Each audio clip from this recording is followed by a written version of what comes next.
Good. So we talked a little bit about how to lay out your season, what you're doing with your plan, and what you're doing in practice, and how you're accomplishing that. Well, maybe you've got a bigger team. Maybe you have anywhere from 4 to 8 athletes. It depends, and they can vary quite a bit depending on whether it's girls' season, boys' season. If you have them both together, there's a lot of variability and a lot of questions in there. So, again, we've got this space issue a lot of times on, my facility only has one diving board. All right, well, your facility may only have one diving board, but do you have dry land? Do you have poolside? Do you have a spot where you can do some dives on? So for me, I think what we can try to do is be as efficient as possible. So we got our dry land area. And maybe what you do is you try to group people together of similar ability levels that are working on the same skills. And maybe they need to go through the modeling for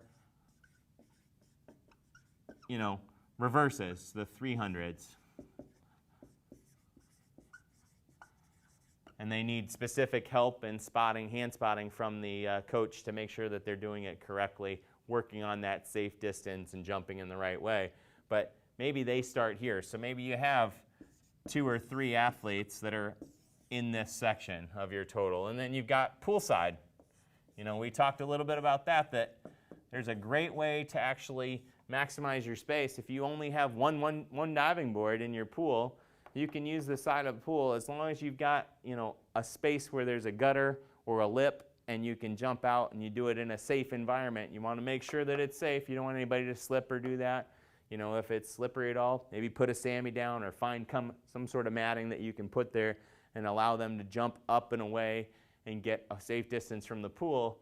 But you could have 2 or 3 athletes here doing those skills and maybe doing some of the jumps and lineups and series that we talked about in some of the water workout and some of the techniques and skills, is that they're doing those jumps. They're doing 100s and front jumps, and they're doing some 200s and some back jumps.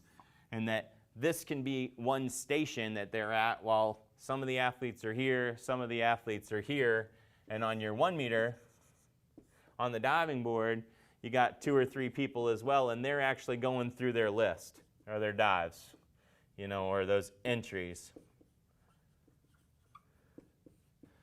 And then you can actually have them rotate.